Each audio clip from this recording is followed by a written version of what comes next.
That is so mighty. Hey guys, welcome to That Pedal Show. Dan here. Mick here, hello. Right, the title says it all. Chase Bliss Automatone. Automatone. It's the Automatone. Actually, tomato is in the whole word, isn't it? It is. Automatone, yeah. So we've affectionately started referring to it as the tomato. Yeah, if you're new, sorry about that. We did a whole show on this. Mm-hmm. In fact, we did a whole show on programmable overdrives. Yes. In which we featured the Automatone. The, what else did we have? We had the Chase Bliss Brothers. We did. We had the Golden Boy. Yep, from Jackson Audio Works. And maybe something else. Boss OD200. Boss OD200, yes. Boss OD200. And we walked through the kind of advantages and practicalities of having a programmable overdrive. What we got back in the comments was brilliant, but what we really want to know is, does the Automatone sound, can the Automatone sound like classic staples of overdrive pedal history? So, yeah, exactly. Man, what a beautiful looking board. So we have absolute classics, Mick's Klon, Tube Screamer, and actually this is your Kingatone. Oh, okay. And the Dirty Mac, which is the treble booster. And we're going to see how close we can get with the Tomato Boy. Yes, because the canned tomato tone, the Automatone, sorry, Joel. Sorry, he's cracking up watching this. Let's give Joel a honk. Joel from Chase Bliss Audio. And also we should give the people at Benson a honk too. Yes, definitely. Because it contains some Benson things. Yeah, let's bang through it then. We'll talk about the features of the Automatone as we get to it. So I reckon we should just get straight in, Dan. Okay. Treble booster. Treble booster. Now you want to hear this only into the matchless because you think, well, we know that's where it works best. Yeah. In the mid-1960s, Dallas Musical Limited released a pedal called the Rangemaster. And it was designed to help people who are using cranked British valve amps cut through better in the mix. A lot of people found that sound to be a bit dark, so the Rangemaster accentuated the upper mid and treble frequencies, helping the sound to cut through. So the circuit is incredibly simple. It's a single germanium transistor set up as a common emitter amplifier. The originals used the Mullard OC44s and the OC71 transistors. Now, as you can imagine, these pedals are 50 plus years old, and they all vary in sound quality because the nature of the old carbon comp resistors, they drift over time. So this has led some of our favorite companies to make their version of the treble booster. People like Mike Pierre from Analog Man, Robert Keeley, Fryer, Full Tone. But my favorite version of the treble booster comes from Pig Dog Pedals in London, and it's called the Dirty Mac. Now the Dirty Mac is a faithful recreation of the original Dallas Rangemaster. It features an NKT12 germanium transistor, and it is biased to absolute perfection. Okay, this is the mattress on its own. This is going into the EF86 channel, and I've got it turned up just so it's a bit sweet.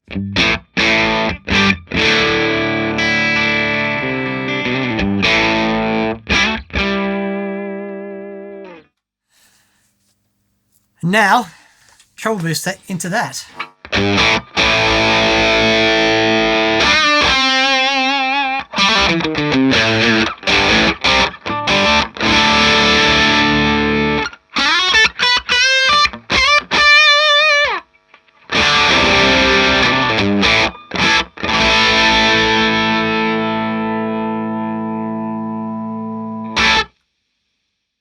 So Pig Dog aren't giving you any niceties here. No. There's no adjustable mids. There's not even an LED on it.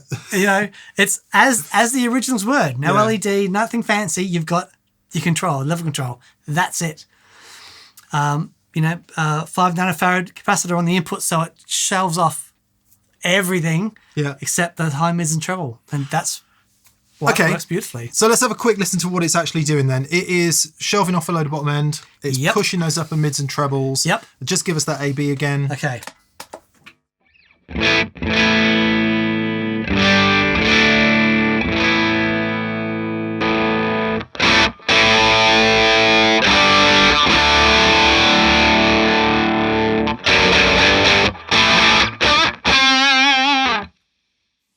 It's everything. That's me done. Stick a fork in me, I'm done. I just, boy, oh boy. It is pretty glorious. Right, so if we want to get that out of the Automatone, what are we doing? It looks set, almost ready to go. So here we go. Yeah. Yes, I've taken all the bass down. Yeah. Now, what I thought, because it is a single germanium transistor,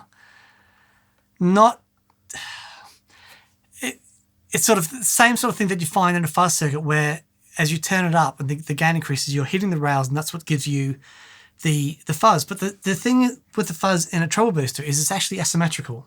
It's clipping one side a lot more than it's clipping the other. Okay. Now, we don't really have that option here. Yeah. I thought we might be able to get it with the open fuzz setting, but it's still much too gainy. So I think what we're going to need to do is try and get it with some diodes and just EQ and see how we go. Okay. Okay, here's the mattress by itself.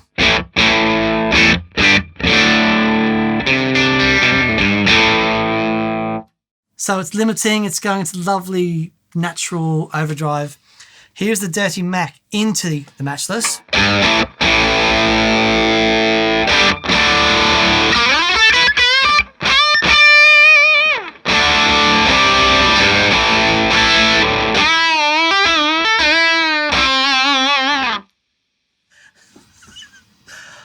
I will do that every time, just so you know. Thanks. Okay.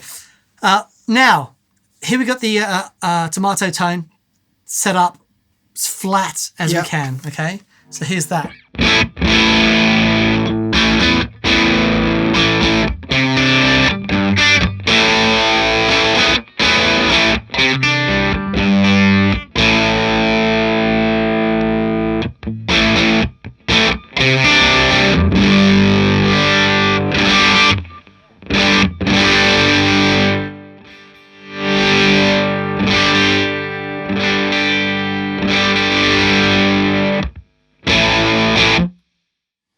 So we've got pretty wide range of adjustability on tap there. Yes. You actually have to switch the mids in because they can go before or after the distortion circuit, Yep. the overdrive circuit.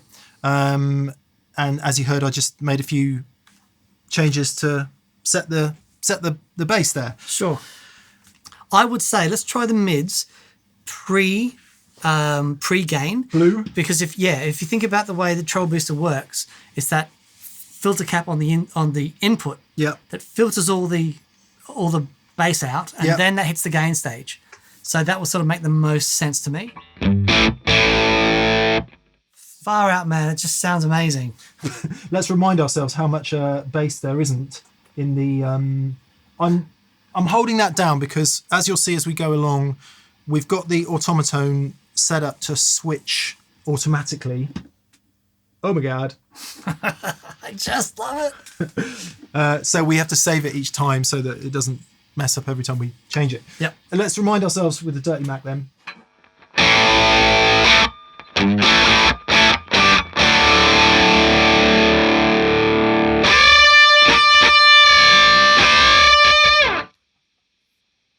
So the first thing we've got to do is get rid of all that bass. Yep.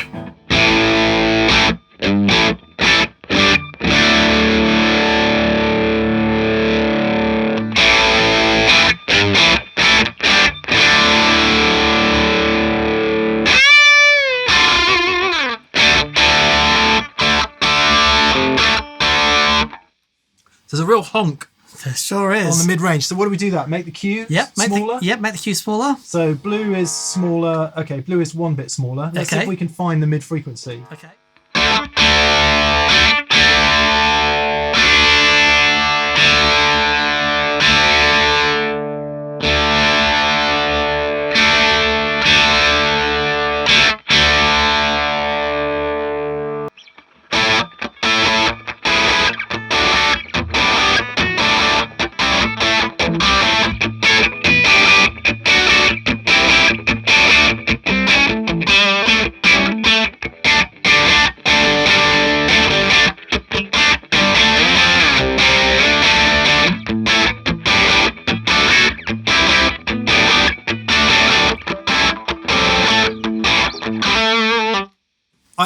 find it quite hard to find that honk. the honk. You play for me for a sec. See if you can find it. Okay.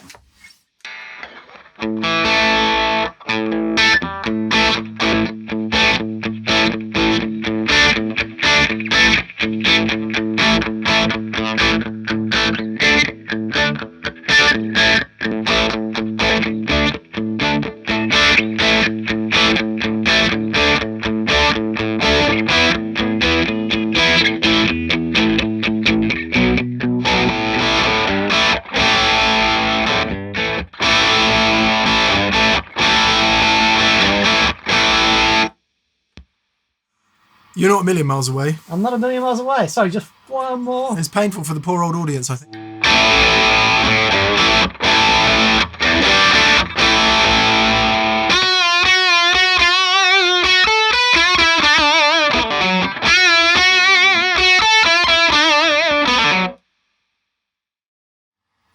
That's not bad. I didn't think we'd be able to get there with, without the wonderful special germanium transistors, but that's, not bad. That's an overdrive pedal, right? There's no,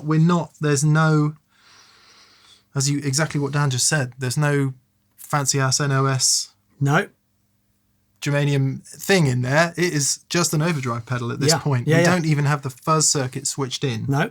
And we don't have so this is interesting, we don't have the diode switched in either. So there's no extra clipping. Yeah, it's the clipping. I'm not sure of the design, but I'm pretty sure they're using the transistors in the circuit. So it is the sound of the transistors clipping, which is what we get in a Treble booster. But if the one thing I need to check though, one thing that the Dirty Mac does, which I love, which is really important to me with Treble boosters, is cleanup. Oh, okay. Because you get this sound, right?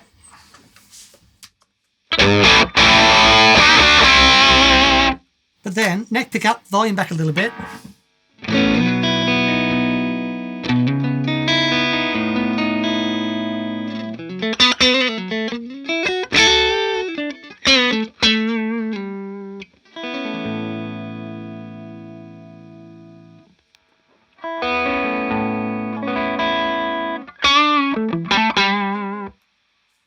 So it doesn't do that. It doesn't do the cleanup. And that's so we can get there frequency wise, but the way it interacts with the guitar is different.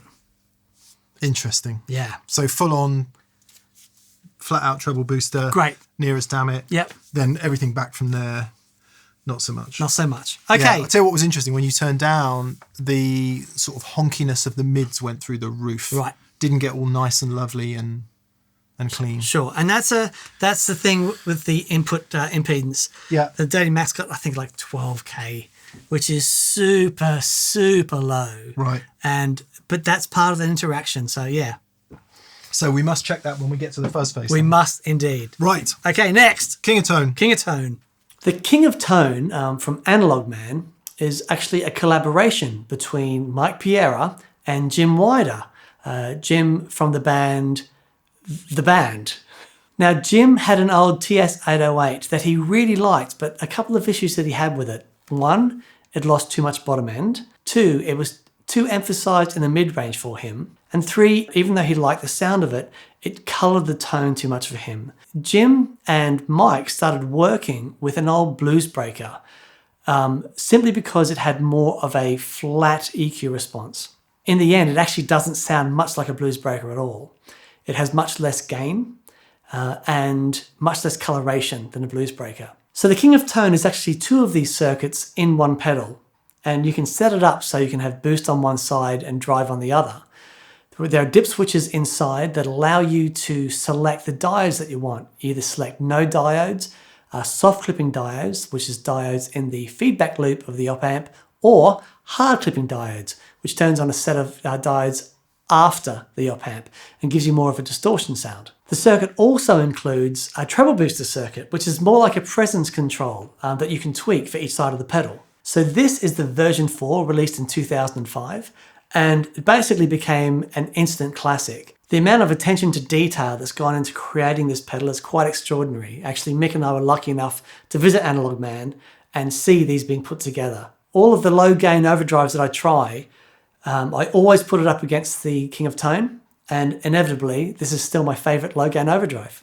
So the Analog Man, King of Tone.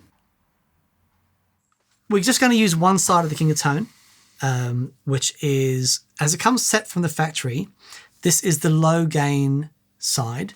It's not no gain boost, which would be this side. This is the lower gain. If you can have shrugage, please, sir. So basically at this point, it's a Prince of Tone. Pretty much. Yeah, yes, yeah. Pretty much. So both amps on now.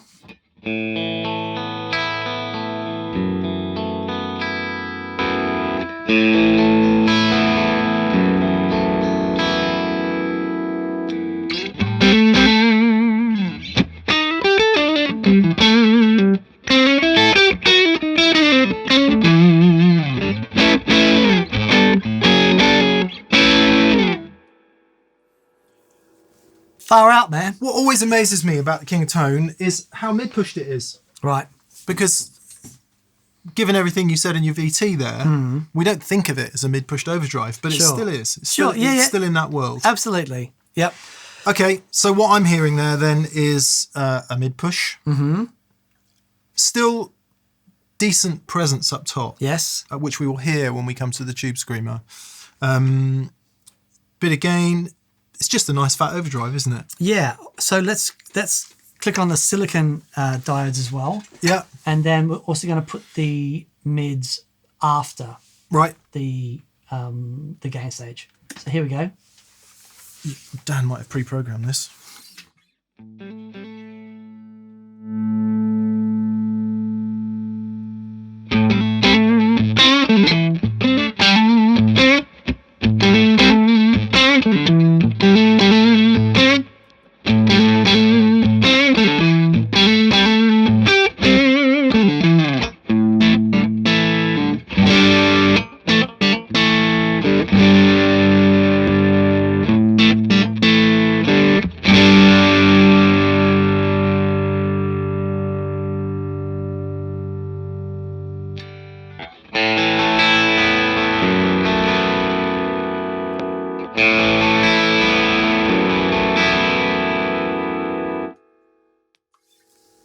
I think you got there. Pretty close. Go on then.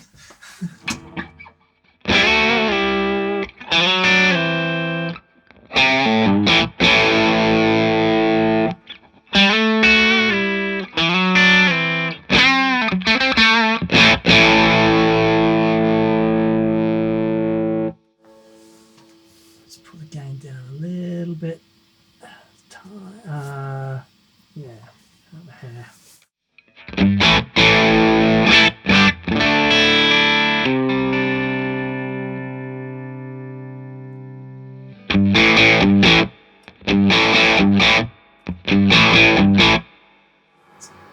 There's a lot of bottom end in this. Yeah. But yeah, that's pretty close.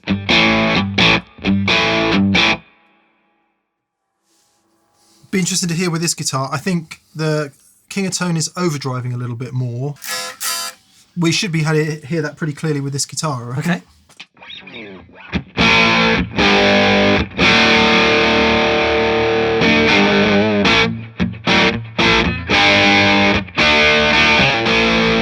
Hang on. Sorry, I think this guitar is tuned like almost a half step up, isn't it?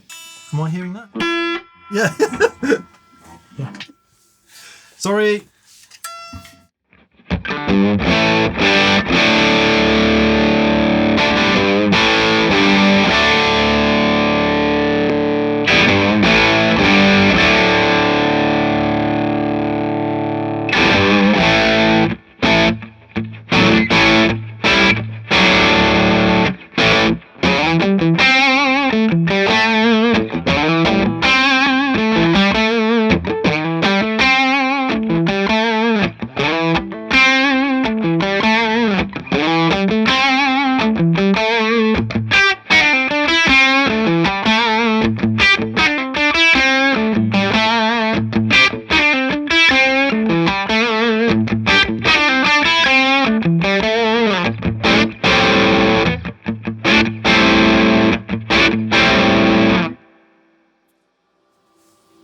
Tell you what I'm feeling.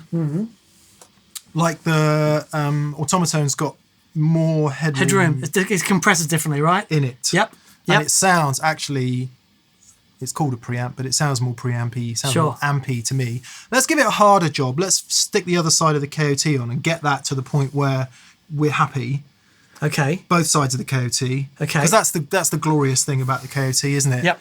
And see if the Automatone we can, because what I think this will add is a bit of fidelity and a bit of... Okay. Yeah.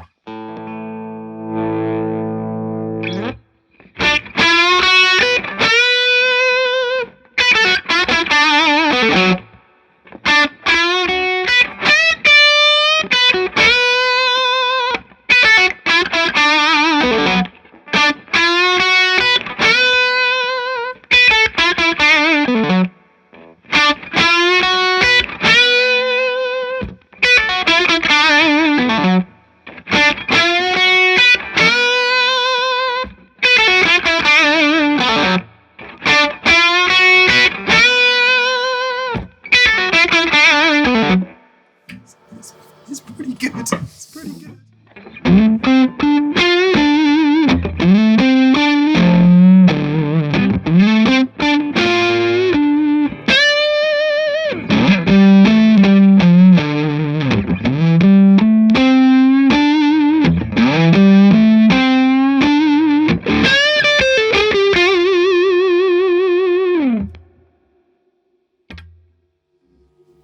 Just a bit of in between. Yeah. With the neck rolled off a bit for that thing.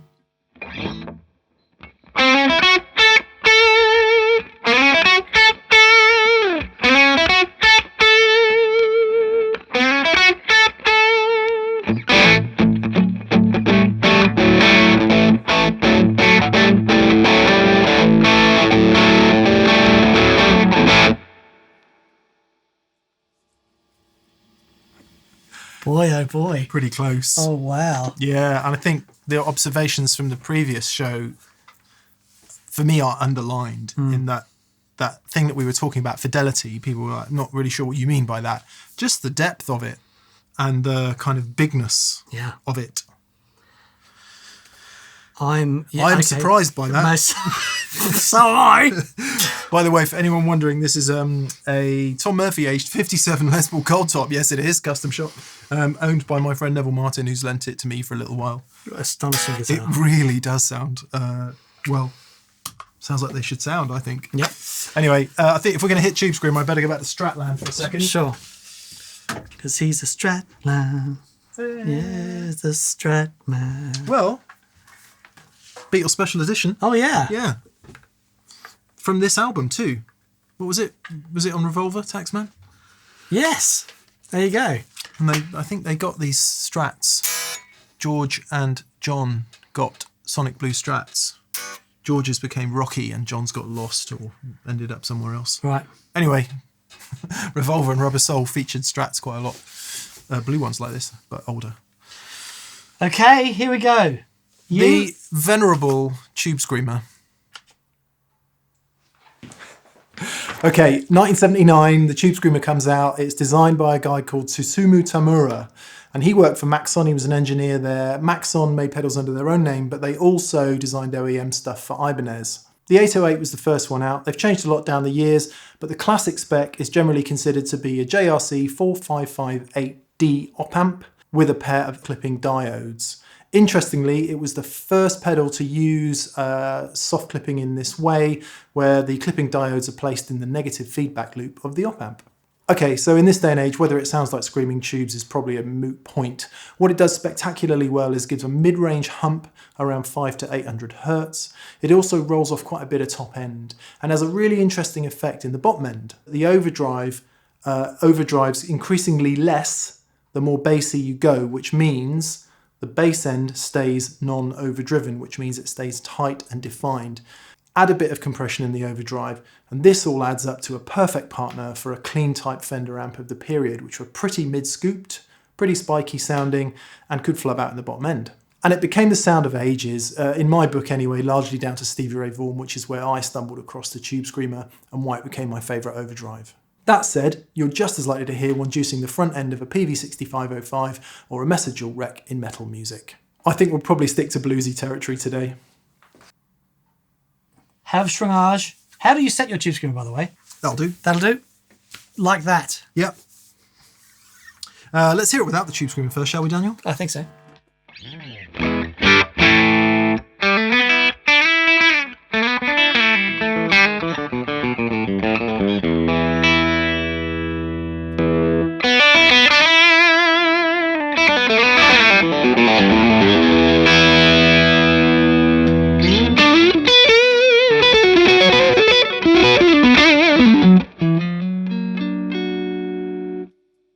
So with your previous question in mind, I'd probably do that. Oh, wow, okay.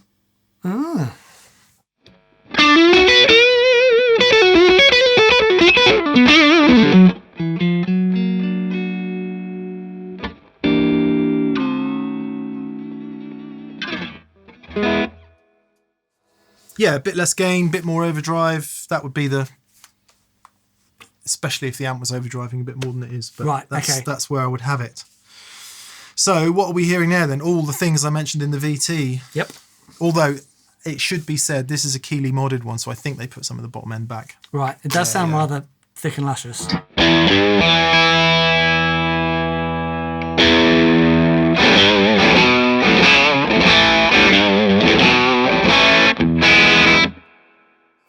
You got to make your stank face when you... So much better in E flat, but anyway, yeah, we know that sound. Okay, here we go. Yep. The Tomato Torrent.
I reckon the mid hump's a long way down from there. Frequency wise? Yeah. Play a sec.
So what's tough there, I think, what is tough for the Automatone is A, shelving that gain away from the low frequencies. Yeah, that's the thing, isn't it? Because you really feel that with the tube screamer. And then two things. One, in the TS, there's a as we explained in the VT, there's that very specific mid-hump, low mid-hump. Mm-hmm. So 740 hertz, somewhere around there. You've got to make your choice with the Automatone. Yeah. So if you're trying to fix it down there, you may be missing some of the upper thing where the treble and the mids go. But I also changed the mids to pre instead of post. Right. And I also changed the diodes from silicon to germanium. Okay. Just to see what difference that makes. Of course, we didn't mess around with the Q control on the mids, but we could be here all day. Yeah. But I would say at this point that I've heard Tube Screamer clones and Tube Screamer alikes that sound as different as the Automatone does. Yeah. Yep. So for me, it's close enough, and still, I'm very much enjoying that fidelity. Yeah. In a big way. Yep. All right. Lovely. Shall we move on to the fabled Klon Centaur? Klon Centaur! If you've never seen the first video that Dan and I ever made together, it was the Kloncha Challenge. Which was a bit of a joke for, what was it? It was Movember, wasn't it? Movember, yeah. J Rocket had just brought out the Archer. Yeah. So we had some fun. I play a game show host and Dan plays Dan. And anyway, it's on Guitarist Magazine's YouTube channel. It's wonderful. So this pedal really doesn't need an introduction. It's the Klon Centaur, designed between 90 and 94 by Bill Finnegan and two friends of his that were graduates from MIT. Bill was playing clubs and his amp was a Fender Twin, and in some venues he could crank that Fender Twin up to 6 or 7, and he loved the sound of that. But in smaller venues, the amp could not get above 3. And so what he was after was a pedal that would allow him to retain the sound of the cranked amp, but at lower volumes. Now, if you think about the sound of a Fender Twin, it has that mid scoop to it. And the Klon has a big mid push around 1K. So that kind of makes sense. What I love about the Klon is it's a wonderful example of very clever design. It doesn't use any special transistors. It uses simple TL072 op amps, but some very well chosen germanium diodes. Now the diodes are post the op amp gain stage, which means technically it's a hard clipper. Now one of the really clever things about the Klon is the gain control, which is also a mixer. So in the distortion side of things, the signal is going through those clipping diodes, and that gives you your hard clipping. But there's another signal that goes around the outside of that is filtered. And the gain control, as you turn up the gain, you're not only sending more signal through the diodes, but you are reducing the amount of signal that's going through the clean side. The less gain you dial in, the more signal is going through the clean signal path, the less signal going through the diodes. It's really, really clever. So due to the complicated nature of building and testing Klons, Bill Finnegan decided to stop creating this particular version of the Klon and now creates the KTR version. But there are loads of copies of the Klon circuit. But still, to Mick's and my ears, nothing compares to the original. Here we go, both amps on. Yeah.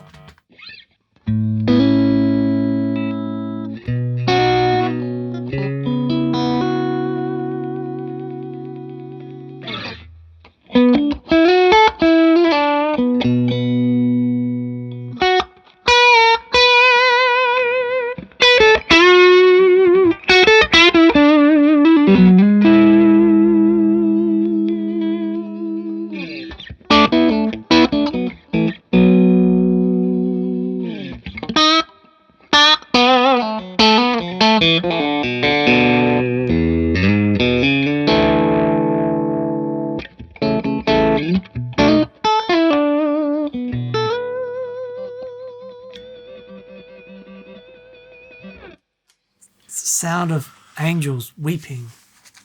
It's really nice. It's incredible. It's a really nice thing. We'll do some humbuckers in a minute, but yeah, just on a slightly on the edge amp. Klon works with anything, into anything, with everything. Sure. Pretty much. But into an amp that's just on the edge, it's a magic thing. It really is. Yeah. So how are we going to approach this then? Because it's a very specific mid-range, and that, I mean, we know we've got the clarity in there. with that top end, but the mid-range, dialing that in. It's going to be tough, yeah. So where it differs from a tube screamer is I think it probably retains a little bit more bottom end. The mid is in a completely different place, and you get all that treble back. Yes. So here we go. Done. Go on then, have a play.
We just had to have a little break there to check the manual that we weren't. I wasn't hearing a colossal difference in the diode selection.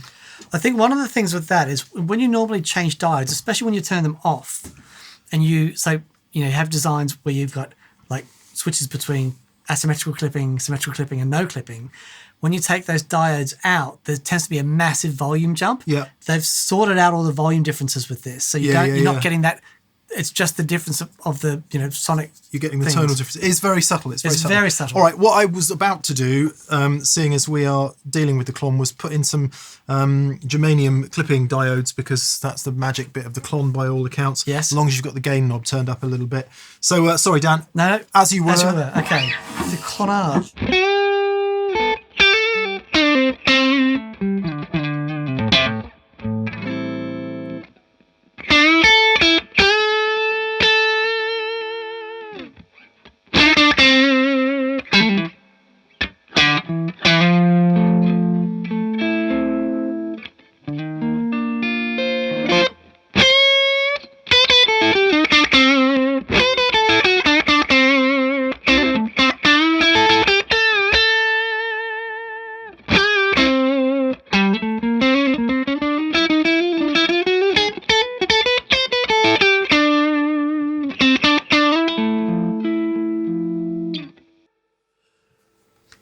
That's not a million miles off, is it? Pretty good. That's not a million miles off. I tell you what is interesting, when you were hitting the strings there, I felt like I was hearing that the response was very similar too. Yes. Because one thing we've noted about the Automatone tomatoes all the way through is its feeling of headroom and bigness is, it sounds bigger than all the other pedals so far, except perhaps the Klon, which has colossal headroom. Yeah. So, are you getting that? Totally. Yeah, I had no idea it would do this well. I thought it'd do great, but I'm sort of really, really impressed. All right, let's see how it does Klon and humbuckers then.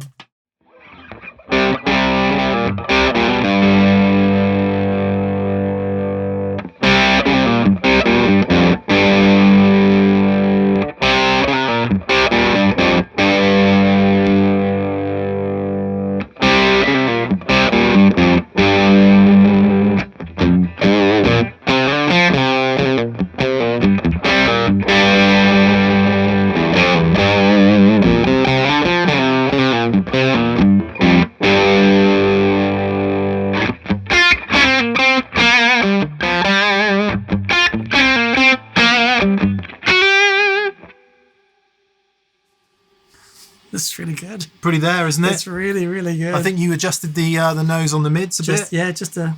I'll turn it down just to see what happens.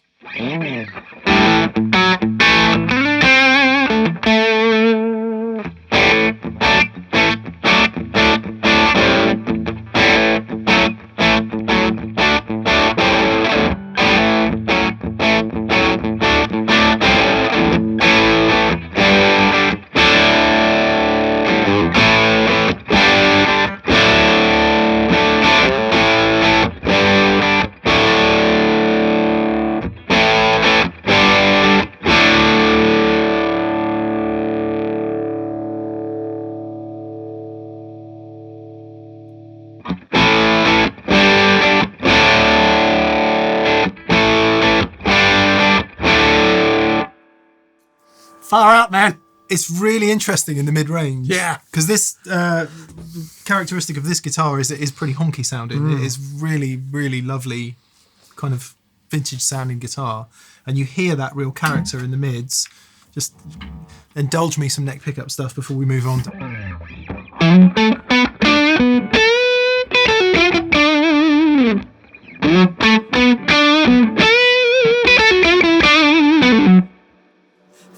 Far out. I can't, as we always say when we do these things, I can't wait to hear the audio because that is pretty. Super impressive. Feels very close. Okay. Certainly feels as close as any clone that we've tried. Yeah. Okay, here's the big one. Yeah. Your Fuzz Face. Face of Fuzz. Your favourite Fuzz Face. Yeah, my favourite Fuzz Face. The Dallas Arbiter Fuzz Face is the pedal used most famously, of course, by a certain Mr. Hendrix. It was a blissfully simple circuit that was derived from the Mark 1.5 tone bender, even though the Mark 1.5 tone bender wasn't called that back in the day, which itself was derived from the Maestro FZ1, the pedal that changed everything.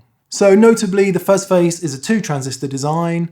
Early ones used germanium transistors, and then they later switched to silicon because they were a little bit more stable and predictable. And because the circuit's so simple, it's really about the selection and biasing of these transistors that determines how the pedals sound and feel. In addition to that, we have an unusually low input impedance for a guitar pedal, which means they're super sensitive to your guitar's pickups and controls. That means really, really great cleanup when you turn your guitar volume down, certainly with passive pickups anyway.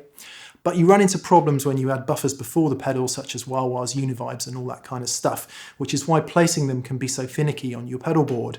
More modern designers like Analog Mike Pierre have really taken the Fuzz Face circuit and run with it, so a lot of these problems have been eliminated. So the sounds from this thing can range from spiky, really trebly with loads of presence if you've got the guitar volume rolled down, through to really thick woolly distortion that we all know from a Fuzz Face. Some people prefer the Fuzz Face a little under-biased, so it gets a bit spitty, kind of that gated fuzz sound, while a lot of people like it more woolly, fuzzy, fat and thick. My favourite is this JHF1 from Dunlop, which is the Hendrix reissue pedal.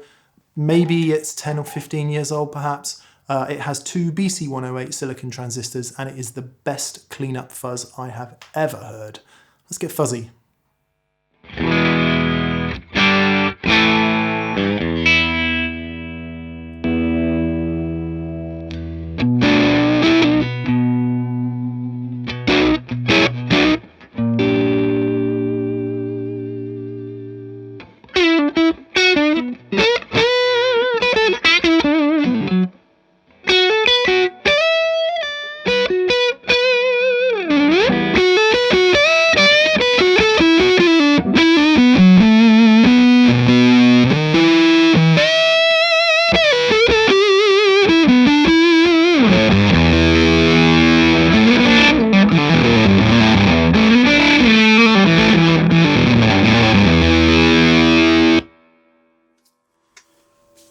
Right, it does have a fuzz circuit in it. So, where are we then, Dan? So, we're in open fuzz. Yep. Just turn it all up. Silicon diodes, if they work for the fuzz, we just don't know if they do they? Right, loads of bass. Keep all that roughly there. There we go. Now you are. Yes, you are.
Oh my goodness. I don't quite believe that. No.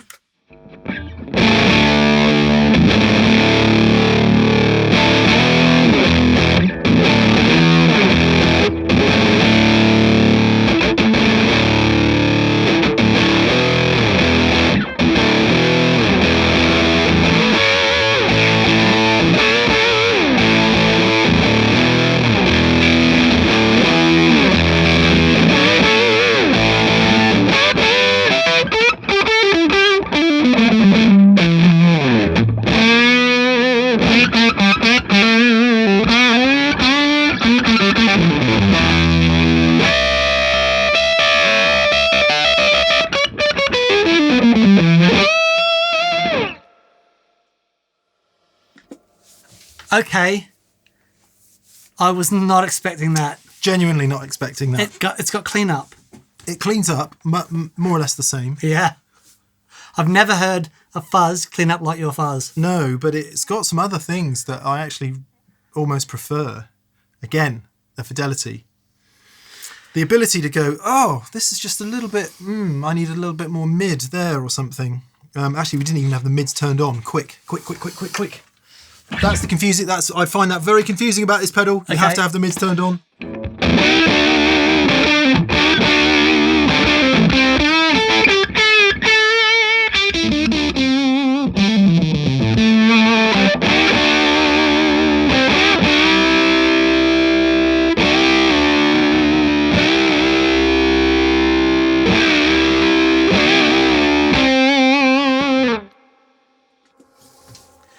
Oh my goodness. You can shape it. Yeah. Wow.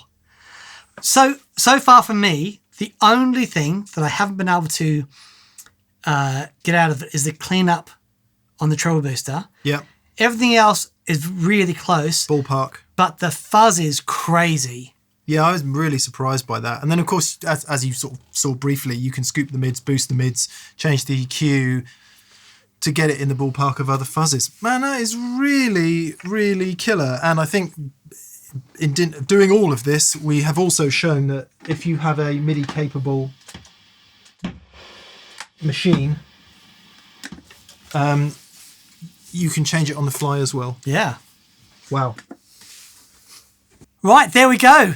Fascinating. Thank you so much for watching. Please subscribe if you haven't subscribed. Also, massive thank you to our preferred retailers in the UK and Europe is Anderson's Music of Guildford in Surrey, where you can buy this if you want. the Tomato Torrent Turbo Tactacular.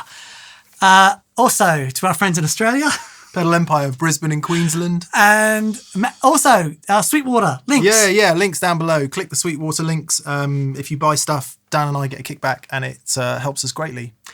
And massive thank you to everyone that's gone to thatpedalshowstore.com, where you can get merch with our new shipping options. Yes, much faster and cheaper to the USA now. So all you USA people, it's easier, cheaper, and quicker. Very good.